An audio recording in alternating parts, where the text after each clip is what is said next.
Ahora sí. Entonces, en ese orden de ideas, pues nos dimos a la tarea de buscar o de tratar de hablar un poco sobre la mente infantil y sus necesidades, ¿cierto? Que ya de entrada es un tema muy complejo, como así que la mente infantil y las necesidades. Y partimos de una premisa pues como muy puntual y es que en la actualidad y también pues como en parte de la historia hemos visto como a los niños y niñas y adolescentes desde la visión del adulto, desde cómo el adulto cree que es y qué es lo que necesita ese niño.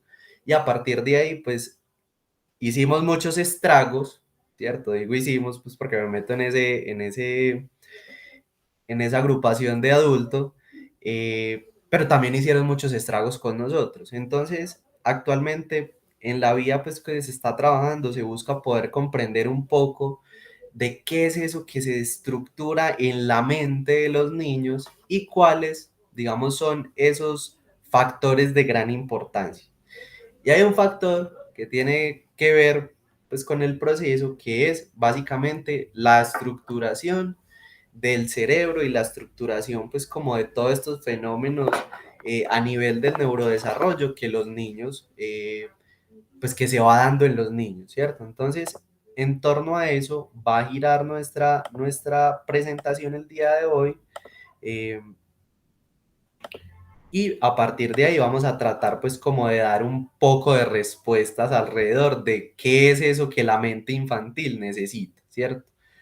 O que nosotros suponemos que necesita, porque a veces creemos que sabemos, pero de pronto fallamos un poquito ahí. Entonces voy a buscar por acá la presentación, me confirman si se está viendo. Santi, ahí se ve perfecto. Listo. Entonces vamos a iniciar pues con lo que es la agenda del trabajo del día de hoy.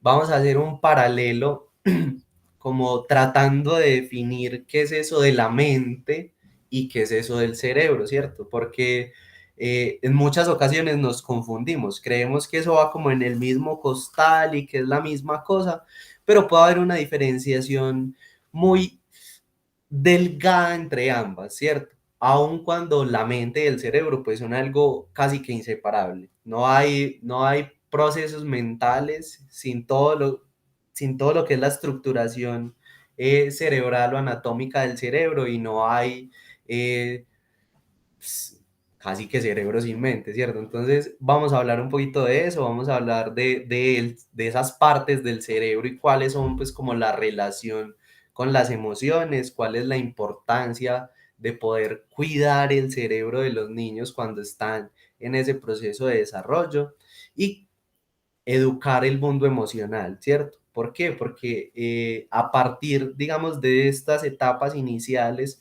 donde se empieza a desarrollar y a estructurar y a formar, pues como ese cerebro que va a terminar de ser el cerebro del adulto, pues se pueden hacer muchas cosas para educar esas emociones que los chicos van teniendo, que cada uno de los seres humanos en el mundo vamos teniendo, y cómo a partir de ahí podemos anticiparnos o prevenir como muchas cosas que pasan posteriormente pues en el ciclo vital de la adolescencia, por ejemplo, o en la adultez. Entonces vamos a estar hablando pues alrededor de esos tres ejes de trabajo, ¿cierto? Entonces inicialmente es muy fácil definir qué es el cerebro, ¿cierto? Básicamente el cerebro es un órgano que se encarga pues como de agrupar, centralizar todo lo que son, todo lo que es la actividad del sistema nervioso central, ¿cierto? Eh, Se encuentra ubicado en la cabeza, es una cosa que podemos tocar, palpar, suena muy extraño, pero pues si abrimos la cabeza, el cerebro está ahí, lo podemos ver, ¿cierto? Inclusive sabemos más o menos, ¿cierto? ¿Cómo funciona? Funciona a través de sinapsis, corrientes nerviosas, Entonces, hay todo un procesamiento de la información que está anudado a lo que son los procesos cerebrales, ¿cierto? Y que nos permite también de una u otra forma integrar la información del medio, almacenarla, perdón, almacenarla y poder responder a esos estímulos que hay, ¿cierto? Nos permite resolver problemas, nos permite resolver muchas cosas pues como del entorno y también nos permite sentir emociones, ¿cierto? Ahora, mi pregunta es, ¿y la mente entonces qué es? ¿Cierto? ¿Cómo puede uno definir la mente? Yo ahí quisiera pues preguntarle, no sé si a Ana y a Alexander, eh, ¿cómo definirían ustedes eso de la mente? ¿Qué es? Porque hay un debate bien amplio en relación a eso. Inclusive hace un par de días llegó un estudiante acá y me dijo, defíname el alma. Yo lo único que atiné a decir en ese momento es que el alma tiene una relación muy estrecha con la mente y los procesos mentales, ¿cierto? Pero pueden haber otras definiciones.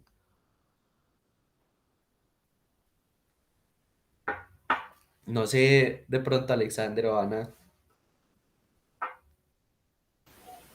Santi, a mí me gustaría mucho escuchar a Alexander, sobre todo porque él es médico. Entonces, en esas posturas científicas, definir ciertas abstracciones se vuelve un poco más complejo, ¿cierto? Entonces, no sé si Alexander quiera apoyarnos ahí con esa definición. Buenos días. Buenos días, Alexander. Yo soy médico, pero no soy especialista en salud mental, ni mucho menos. Pero bueno, el concepto general que tengo yo de la mente es que es como la agrupa la condición consciente de la función cerebral, es la parte consciente de las funciones cerebrales. Eh, no sé si, digamos, la capacidad consciente de los procesos cerebrales. Existen otras situaciones, funciones del cerebro que son inconscientes y que no tienen en relación con la mente, como el movimiento, las otras funciones vitales. Pero cuando hablamos de mente, yo creo que básicamente intentamos englobarlos en ese concepto, la capacidad consciente o la expresión consciente de la función cerebral, donde incluirán entonces los pensamientos, los recuerdos, el almacenamiento de experiencias, y que por lo tanto esos recuerdos, esa experiencia, esa conciencia de todos de toda la experiencia te definen definen, por decirte algo, la mentalidad, si cabe la redundancia. Excelente. Ahí me das vía como para que podamos hablar un poquito de esa definición o de una de tantas definiciones que yo me encontré en relación a la mente, ¿cierto?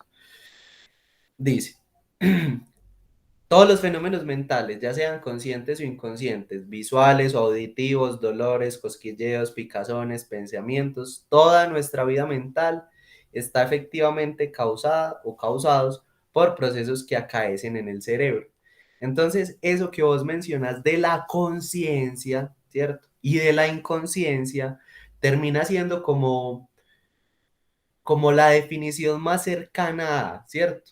Básicamente yo lo nombraría como que la mente es eso que se produce de todo ese procesamiento de la información y que de una u otra, de una u otra manera también es intangible, ¿cierto? La mente, contrario al cerebro como definición, pues no es una estructura que uno pueda tocar la mente, contrario pues como a ese proceso cerebral, está más desde eso que yo puedo observar como el comportamiento, como el lenguaje, como la palabra.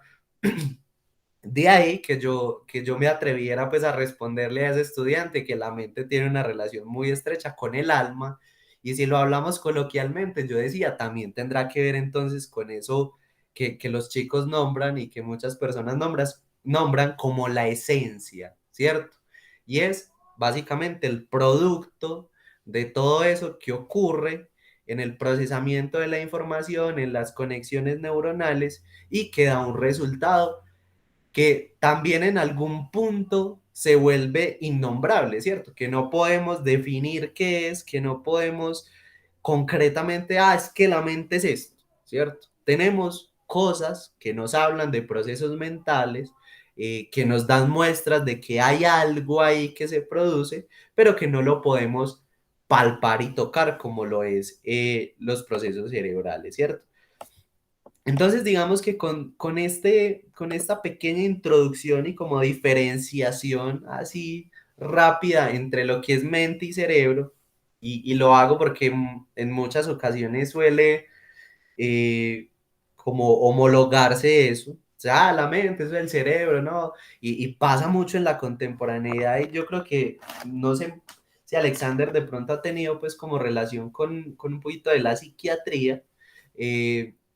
En algunos momentos es, ¿cómo trabajo la tristeza? No, pero hay un medicamento que puede ayudar con eso, ¿cierto? Pero no solamente eso, porque sí, puede que exista alguna alteración en los neurotransmisores y en la sinapsis, una descompensación, pero ¿qué es lo que hay, digamos, en el trasfondo de esos procesos, ¿cierto? Y cómo también a través de eso otro que no se puede palpar, que no se puede tocar, que es, mejor dicho, muy abstracto, podemos trabajar también otros procesos, ¿cierto? En muchas ocasiones es muy particular porque la palabra también genera producción de neurotransmisores. La posibilidad de hablar también genera, digamos, un montón de trabajo a nivel cerebral como estructura que permite muchas cosas. Entonces, hay que entenderlos como diferentes, ¿cierto? Pero también hay que entenderlos como inseparables. Entonces, dentro de eso, nos encontramos básicamente con una división, ¿cierto? Con una división, yo lo busco por acá, eh, o con una teoría que nos habla de tres cerebros, ¿cierto? Nos habla de un cerebro reptiliano, un cerebro primitivo, que es el que se encarga básicamente pues como de todos esos procesos de supervivencia. Nos habla de todas esas cosas que nosotros hacemos sin darnos cuenta, como las mencionaba ahorita Alexander, que es la respiración, los mecanismos de defensa ante el ataque, ¿cierto? El hambre, por ejemplo, y demás procesos pues que se dan de manera autónoma, están muy centrados pues como en esto que es, esos instintos, digámoslo entre comillas, que los seres humanos tenemos, ¿cierto? Hay otro, digamos, otro cerebro, según esta teoría, ¿cierto? Que es el cerebro límbico, ¿cierto? O el cerebro mamífero o el cerebro emocional. Ahí, digamos, es otra parte de esta estructura cerebral que se encarga, pues, de manejar todo lo que son las emociones, donde se centra todo el procesamiento de las emociones, como la ira, la alegría, la tristeza, el miedo, la sorpresa, el asco. Todo está ahí centrado en eso y en ciertas estructuras particulares. Y hay un tercer cerebro, ¿cierto? Que se denomina como el neocórtex y que es el encargado o el más nuevo, según lo que se ha pues, estudiado, que es básicamente esa corteza cerebral o esa sustancia gris, y es la encargada de manejar, básicamente, como de controlar pues todo lo que son los procesos a nivel de la lógica, a nivel de la racionalización, y a nivel de la capacidad, pues, de poder eh, resolver de manera racional los problemas o las situaciones que nos presenta el ambiente, ¿cierto? Entonces, Eso no quiere decir que eso esté pues dividido así, que funcione por allá uno y luego otro, no. El cerebro siempre va a funcionar como una integralidad. Entonces eso es importante comprenderlo a la hora de poder pues como hablar de eso. Dentro de esa división o dentro de esa teoría pues que divide el cerebro como en tres, aparecen pues ya lo que son todas estas partes cerebrales involucradas en los procesos pues como que tenemos los seres humanos. Entonces aparece el lóbulo frontal, el parietal, el occipital, el temporal, cada uno digamos con un procesamiento de la información que puede estar más especializado en algo, sin que eso quiera decir que se encargue únicamente de eso, pero digamos que hay ciertos centros neuronales, ciertos centros y ciertas estructuras cerebrales que se encargan como de procesar en mayor medida esa información, ¿cierto? Entonces, cuando hablamos de ese cerebro reptiliano, eh, podemos hablar un poco de dos estructuras puntuales, el tronco encefálico y el cerebelo, ¿cierto? Que son pues como esas que se encargan de regular todos esos procesos fisiológicos, todos esos procesos físicos en relación pues a la supervivencia, ¿cierto? Entonces, vuelvo y repito, el sueño, el hambre, la defensa. Y entonces es muy importante comprenderlo y entenderlo porque en el primer momento de vida de todos los seres humanos, básicamente funcionamos desde ahí, ¿cierto? Funcionamos desde el llanto porque tenemos hambre, funcionamos pues como desde todos esos procesos inconscientes, ¿cierto? Eh, y eso, digamos, con el paso del tiempo, se va modificando un tanto porque esas otras estructuras del cerebro, como el cerebro emocional y el neocorte, se empiezan a desarrollar y a estructurar en mayor medida, ¿cierto? Entonces, de ahí que en esos primeros momentos de la infancia, para poder cuidar el cerebro de nuestros niños, sea fundamental poderles brindar seguridad, ¿cierto? Poderles brindar, digamos, una respuesta oportuna ante el llanto, ante la necesidad de comer, ante el sueño, ¿cierto? Para que posteriormente, digamos, con esa base, se pueda ir desarrollando de manera mucho más tranquila el resto, digamos, el resto de procesos a nivel cerebral, ¿cierto?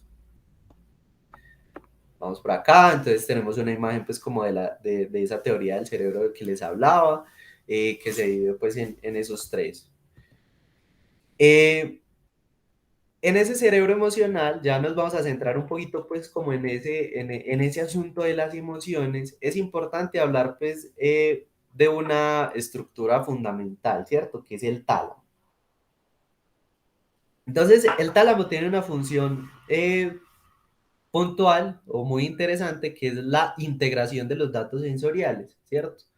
Básicamente el tálamo tiene que ver con muchas otras estructuras del cerebro y se encarga de condensar esa información y poder irla ubicando, ¿cierto? Por eso se ubica pues como en una parte muy, muy central en el cerebro y también está vinculado con todo lo que son los ciclos de sueño y de vigilia, con la atención y lo que nos mencionaba ahorita Alexander, los procesos de conciencia. Y fundamentalmente ese tálamo o el tálamo tiene que ver con la regulación de las emociones. ¿Eso qué quiere decir? Que en este caso podemos hablar de que se puede llegar a educar el mundo emocional, ¿cierto? Y ahorita vamos a hablar un poquito de eso, porque en ese educar el mundo emocional nos vamos es donde de pronto nos vamos a embalar un poquito como profesores, como psicólogos, como padres de familia y como cuidadores en general, ¿cierto? Porque en muchas ocasiones consideramos que hay ciertas cosas que simplemente se van dando, ¿cierto? Y que yo no puedo tener impacto en ellas, pero contrario a eso, sí. Cuidar el cerebro de nuestros niños o de nuestras niñas nos va a permitir más adelante poder hacer un proceso de educación emocional un tanto más tranquilo, ¿cierto? Entonces, cuando estaba viendo un poquito, pues, de cómo estructurar esta conversación, eh, aparecía el tema de educar lo emocional, ¿cierto? Y aparecían unas preguntas en lo que estaba, pues, como indagando y es sobre el impacto que tiene en la vida de un niño y en ese desarrollo neuropsicológico el poder decidir, ¿cierto? También el impacto que tiene la sobreprotección paterna y el establecimiento de límites. Yo ahí quiero abrir otra, nuevamente pues como la, la conversación en relación a ustedes qué impacto creen y consideran que tiene en la vida de un niño el hecho de poder decidir, ¿cierto? Papi, usted hace lo que quería desde acá.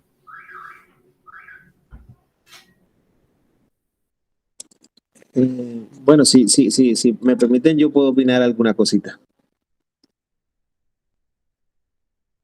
Hola. Hola, contanos Alexander. Hombre, yo creo que lo que le voy a decir no es nada nuevo y la experiencia lo canta así. Ujú. Por querer ser mejores padres terminamos con ciertas actitudes que no benefician en nada al niño. Con lo que tú dices de la sobreprotección, lo que hacemos siempre es crear individuos inseguros, dependientes e incapaces de tomar decisiones por sí solos, porque le hemos casi que metido en el cerebro que requieren siempre la decisión o el cuidado o el apoyo de una segunda o tercera persona, en este caso del padre. Y te repito, lo que conlleva eso es que creamos individuos inseguros y probablemente dependientes. Ujú. Exactamente, Alexander. Mira que traje la pregunta o la puse pues como en la conversación, porque dentro de lo que buscaba, un neuropsicólogo español hablaba de un caso puntual de los procesos de crianza en los países nórdicos, ¿cierto? Él decía, en los países nórdicos, por ejemplo, todo este tema de los límites y todo este tema de, de tener que acompañar al niño a que tome una decisión y de no dejar, digamos, que experimente, según un estudio, tiene unos efectos muy adversos más adelante, ¿cierto? Totalmente relacionados con lo que vos nombrás, incapacidad de toma de decisiones, dificultades a la hora de resolver y de solucionar conflictos de la vida cotidiana, incapacidad pues como a la hora también de resolver esos desencuentros con pares.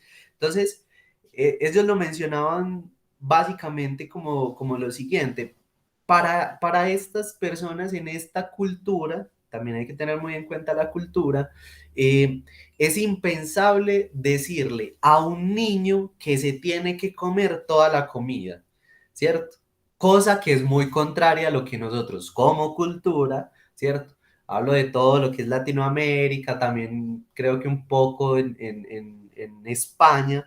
Es impensable que un niño se levante de la mesa sin comerse todo, ¿cierto?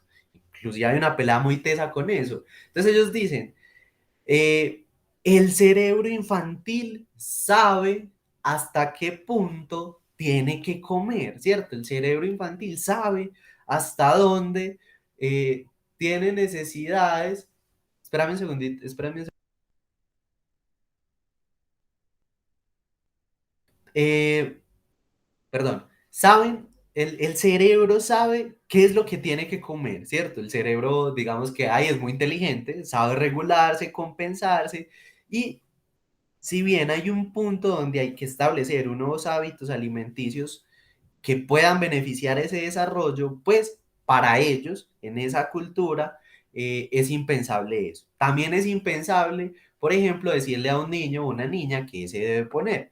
Ellos dicen, lo único que se hace es como tener unos criterios base. Por ejemplo, no te puedes poner una minifalda si está más o menos 5 grados, ¿cierto? Porque no es lógico.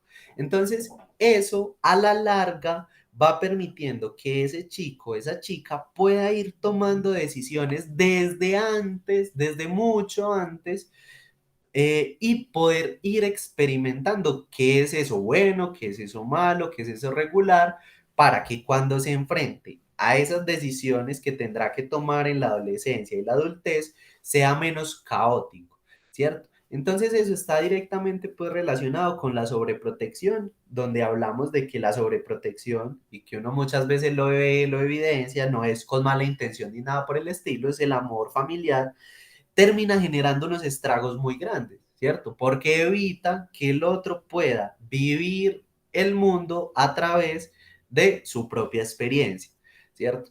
Entonces, eso, esos procesos de crianza tienen un impacto directo en todo lo que es ese proceso de desarrollo psicológico y de desarrollo neuropsicológico. ¿Por qué? Porque a mayores experiencias, pues el cerebro tiene mayores estímulos, mayor capacidad de adaptación, de elasticidad, de desarrollar experiencias, de aprender. Y eso, digamos, cuando yo tengo un entorno demasiado sobreprotector, no permite que el otro aprenda, ¿cierto? ¿Qué más, Alejandro? ¿Cómo estás? Buenos días, qué pena que llegué tan tarde, pero por cositas aquí en la casa se me... porque era las 7:30, ¿verdad? Sí, a las 7:30. No te preocupes, Alejandro, que el conversatorio va a quedar grabadito, ¿cierto? Ok, Digamos que gracias. vamos a hacer como un reencuadre cortiquito de lo que llevamos pues hasta ahora, ¿cierto? Venimos hablando un poquito de lo que es las necesidades de la mente infantil, ¿cierto? Un tema un poquito denso. Venimos hablando un poco de ese paralelo entre mente y cerebro, de cuál es esa relación tan estrecha que existe, pero también cuál es esa diferencia, donde hablamos un poco de que pues, el cerebro es eso que está ahí como estructura anatómica y que uno puede tocar, ver si abre la cabeza y toda esta cuestión, pero que la mente va un poquito más allá, ¿cierto? Que es como el resultado de todo ese proceso cerebral, pero que no podemos ver, tocar, que solo podemos identificar a través de los comportamientos. Yo me atreví a decir que la mente tiene que ver un poquito con el alma y en este momento pues pasamos como en un segundo momento estuvimos hablando pues como del, ¿cómo era? Se me olvidó. Espérame. Ay. Estuvimos hablando de todo lo que eran los lóbulos cerebrales, cuáles son como esas funciones principales.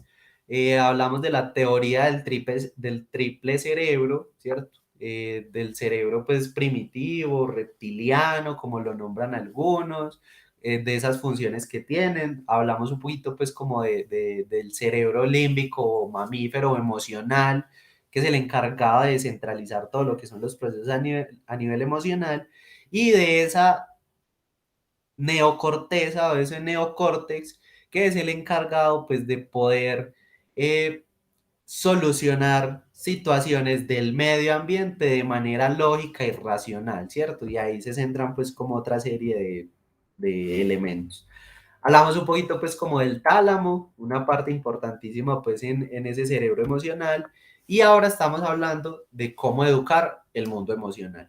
Entonces ahí yo lo voy a coger así a quemarropa, Alejandro, porque tengo pues como unas preguntitas o tengo una preguntita para poder pensar un poco el tema, ¿cierto? Y es, ¿qué impacto crees vos que tiene en la vida del niño el poder decidir, ¿cierto? Desde pequeño poder tener la posibilidad de decidir.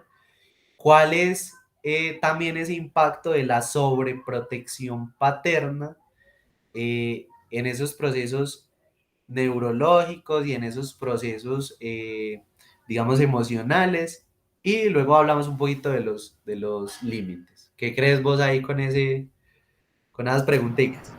No, pues una pregunta demasiado difícil para lo empírico que uno es, pero bueno, de empírico no, de lo ignorante que uno es en el tema, pero al menos de la experiencia cree uno que el carácter de los muchachos tiene mucho que ver con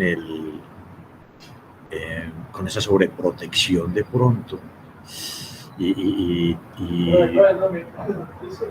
y afecta, pues yo me imagino yo que es en demasía el, la postura que va a tomar ante la vida una persona, su desarrollo, su personalidad. Me imagino que es eso, pues por ahora creo que esa es la respuesta, al menos de la segunda pregunta. La primera fue con respecto a qué. El impacto que tiene en la vida del niño el poder decidir. Ah, ok. Claro, es importantísimo, me imagino, que de ahí depende todo. Es que el niño es un ser en formación y no sé pues hasta dónde algunas personas dicen que ciertos aspectos de la persona vienen innatos, otros dicen que no, son un producto de una cultura, de toda su relación intersocial y cree uno, pues yo estoy más inclinado por esa situación.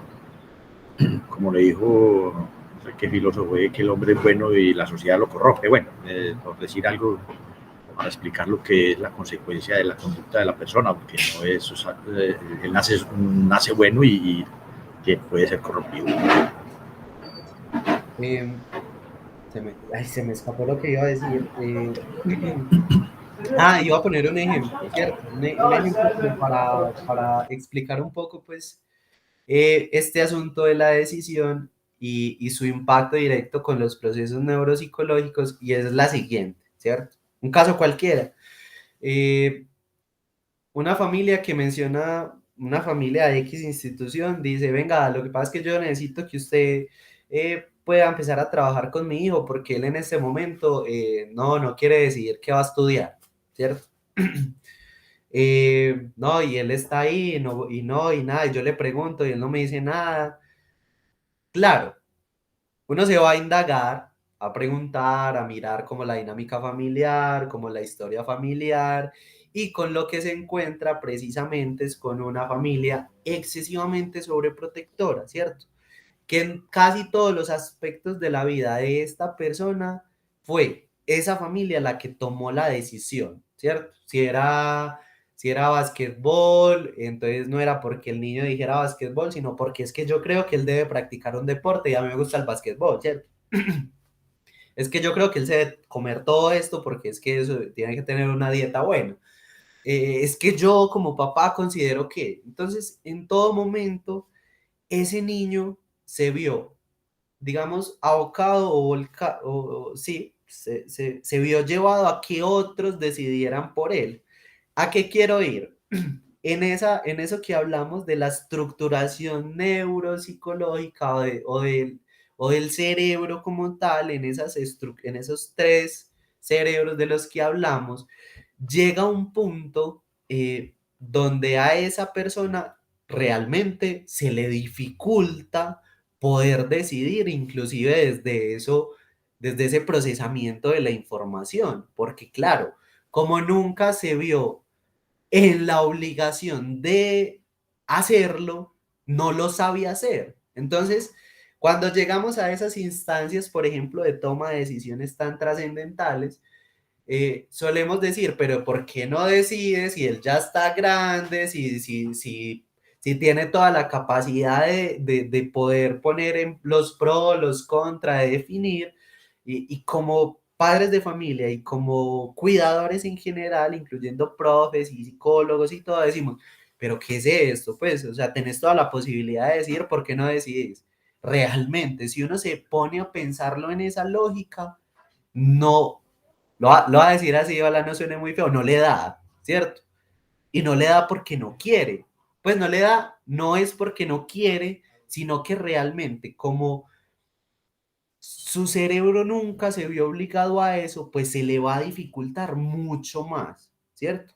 si constantemente desde que estamos pequeños, y es lo que hablábamos antes de que llegaras Alejandro con Alexander, si se ve frecuentemente en la necesidad de tomar decisiones, su cerebro se va a ir adaptando a poder tomar decisiones, ¿cierto? Va a ir aprendiendo de lo que pasa en el medio y a partir de ahí va a poder ir desarrollando cierta habilidad para decidir, ¿cierto? Entonces, la sobreprotección y ese asunto de no dejar que ellos tomen decisiones va a generar en muchas ocasiones más estragos que beneficios, inclusive desde esa estructuración neuropsicológica o neurológica, ¿cierto?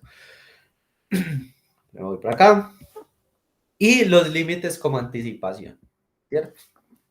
Ahí es un reto bien teso porque entonces hablábamos un poquito de los nórdicos y sus procesos de crianza donde dicen, no, pues hágale, usted quiere ir por allá, vaya, es problema suyo, mire a ver qué pasa, ¿cierto? Algo así lo nombran pues en algo que estuve recogiendo para montar esta conversación.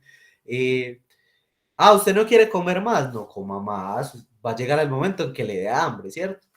Eh, yo te dije que no puedes ir por esa calle porque te roban. Él sale y se va y allá lo roban, supongo. Entonces, ellos son como muy comprendidos desde dejar hacer, ¿cierto? Pero dejar hacer no implica que no existan límites, ¿cierto? Entonces ahí es cuando desde esa misma postura se habla de una anticipación en esos límites, ¿cierto? Y se coloca un ejemplo muy particular o muy puntual con ciertas dificultades en relación a la tecnología y al uso de los dispositivos en este momento. Eh, y se menciona el siguiente ejemplo. Cuando uno lleva un dispositivo móvil, por ejemplo, para un niño a casa, pues es necesario que yo anticipe cuáles van a ser las reglas del juego con ese dispositivo móvil, ¿cierto? Para que yo no tenga que estar corriendo todo el día detrás del niño, venga, no lo coja, no lo use, ¿cierto? ¿Por qué? Porque eso desgasta más y no tiene un impacto. Y a nivel neurológico, lo que sucede es que si yo dejo que una situación suceda y luego la acompaño, la intervengo, ya va a haber algo, digamos ahí, que está como interiorizado. Me explico. Pues yo no voy a dejar que el niño se vaya allá y que le pegue a otro, ¿cierto? Yo le digo, vas a ir al parque y no vas a pelear con nadie, por poner cualquier ejemplo. Yo ahí estoy anticipando. La regla es que tú no vas a pelear con alguien. Si peleas con alguien, nos vamos del parque y no volvemos en 2 días. Ahí hay una anticipación. Puede que el niño vaya al parque y no le pegue a nadie, ¿cierto? O puede que el niño vaya al parque y se pelee con alguien. Entonces, cuando eso sucede, ahí sí entro yo como adulto a mediar y digo, ven, entonces nos vamos a tener que ir porque tú no fuiste capaz de estar en el parque con las reglas que tenía el parque. Entonces, eso hace que esos comportamientos se puedan prevenir, no eliminar completamente, pero se pueden prevenir. Y a la hora de poder generar, digamos, como ese límite o esa sanción, va a ser mucho más sencillo en el cerebro de ese niño poder entender qué es lo que está pasando. Porque claro, muchas veces creemos que ellos entienden mucho, muy fácil, pero no, es porque los estamos viendo a través de nuestra comprensión. Entonces, ahí es donde se puede implementar ese asunto de los límites. Inclusive con los adolescentes también puede funcionar. Vamos a comprar un Play 5, por decir cualquier cosa. Listo, el Play 5 llega acá con estas condiciones. Si no lo cumples, pues el Play 5 de o me lo llevo, lo apago. Pero es fundamental, y acá hay que hacer pues como una claridad, va a ser mucho más sencillo si yo empiezo a aplicar ese sentido y ese criterio desde que los niños están pequeños, a si lo empiezo a aplicar cuando ya están adolescentes. Pues porque muchas veces vamos y aplicamos la técnica así al pie de la letra cuando ellos están en el furor de la adolescencia y eso no funciona y nos frustramos. Pero ¿por qué no funciona? Si estoy haciendo lo que me dijeron, claro, pero ¿qué fue lo previo que se hizo? habrá que identificar qué hay previamente ahí. Dentro de todo esto que venimos hablando, básicamente, pues, la conclusión a la que podemos llegar es al hecho de que hay una relación directa entre todos esos procesos a nivel neuronal, a nivel cerebral, que tienen todo un impacto en lo que es eso emocional, eso del establecimiento de límites, en la capacidad de planificación que se centra en todo lo que es ese lóbulo frontal, y que es importante desde los primeros momentos poder empezar a cuidar y a entender como esas necesidades que tienen en cada momento de su ciclo vital los niños, no solamente desde el cuidado, no solamente desde el afecto, no solamente pues como desde esto que hablamos mucho y que comprendemos mucho, dale Alejandro, no hay problema, que ya hemos elaborado demasiado, sino desde eso otro que de pronto se nos escapa a algunos papás, a algunos cuidadores, que es qué pasa en ese funcionamiento cerebral, ¿cierto? Y a partir de ahí poder establecer pues como unas pautas para educar desde lo emocional, pautas que no son cosas que se salgan de nuestro control, sino que son cosas que se dan dando en la cotidianidad. La posibilidad de que el otro escoja, la posibilidad de anticipar las consecuencias de las decisiones, ¿cierto? La posibilidad de dejar que el otro también haga en un entorno controlado, pero no sobreprotector, ¿cierto? La posibilidad, y lo voy a decir así, de que el otro se caiga, se lastime, la posibilidad de que el otro sufra, también aparece dentro de eso. Va a ir generando cada vez más elasticidad, digámoslo así, cerebral para poder manejar esa situación, ¿cierto? Si yo vivo en un mundo perfecto y en un mundo feliz desde que estoy pequeñito, sin sufrimientos, sin faltas, sin nada que me haga enfrentar a eso, a esa situación, en el momento que suceda, que va a ser casi que imposible de evitar, porque todos en algún momento nos vamos a ver enfrentados al sufrimiento o a la falta, pues cuando suceda me va a llevar por delante, ¿cierto? Nunca me faltó nada. El día que me falte algo, me frustro. ¿Y qué es lo que aparece? Baja tolerancia a la frustración, ¿cierto? Y es lo que nosotros comúnmente nombramos como la pataleta.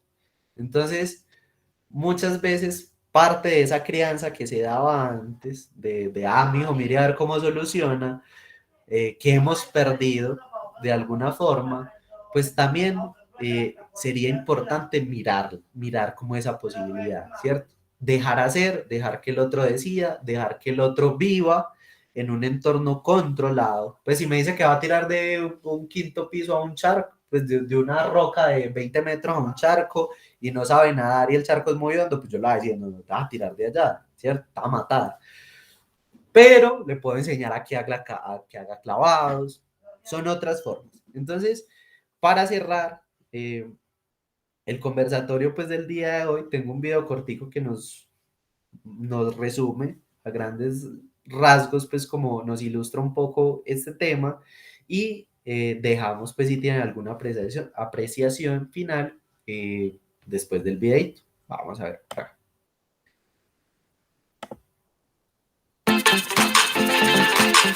¿Me confirman, por favor, si se escucha? Por dos razones. Se escucha. Gracias. Gracias.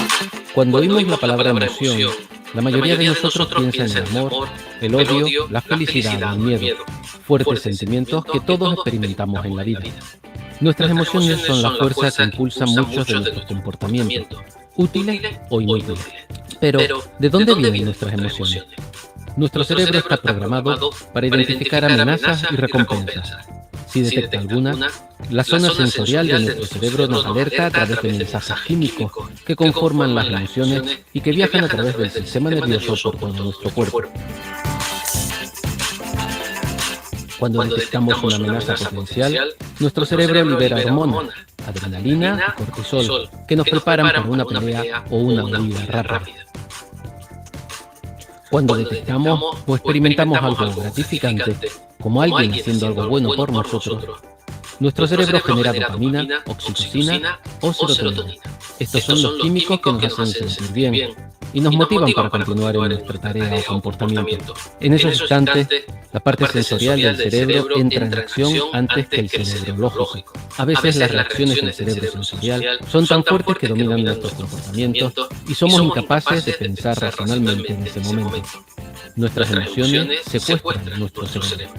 Aunque muchas de nuestras respuestas emocionales pasan de manera inconsciente, nuestro pensamiento puede influir en nuestras emociones y esto puede ser de gran utilidad.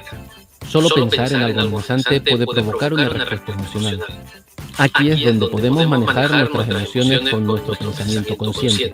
Nuestras emociones juegan un papel muy importante en la forma en la que experimentamos el mundo. Entender y controlar nuestras emociones a través de nuestros pensamientos y comportamientos puede ayudarnos a tener un mayor control de nuestro cerebro y a conseguir nuestras propias metas. De ahí la importancia de dominar también nuestro comportamiento no verbal.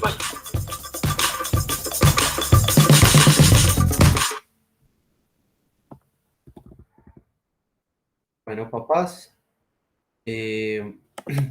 hasta acá lo que traíamos, lo que traíamos como propuesta de conversación, corto pero sustancioso, esperamos. Eh, y no sé si tengan pues como alguna apreciación para que vayamos cerrando.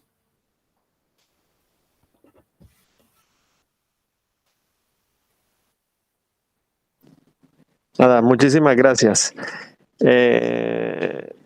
Ojalá se repita las sesiones, las invitaciones y con un mayor aforo. Sí, pueden invitar amigos, conocidos o personas que crean que les interesa pues como la conversación, porque sí se dinamiza mucho cuando somos varios hablando. Muchas gracias, Alexander, pues como por la participación, por estar acá. Ay, se nos fue.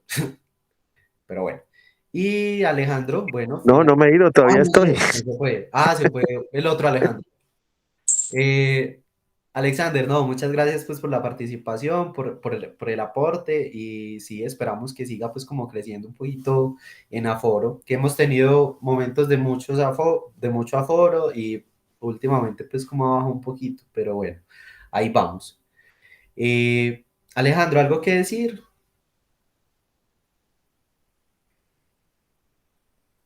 Creo que no. Bueno, papás, entonces así nos despedimos por el día de hoy. Estén muy atentos pues a las invitaciones que vamos a seguir realizando. Vamos a tener pues como también un cierre de año en relación pues como a los viernes de tertulia. Entonces quedan pues muy invitados. Y nos vemos pronto. Hasta luego. Bueno, buen día a todos. Buen Muchas día. gracias.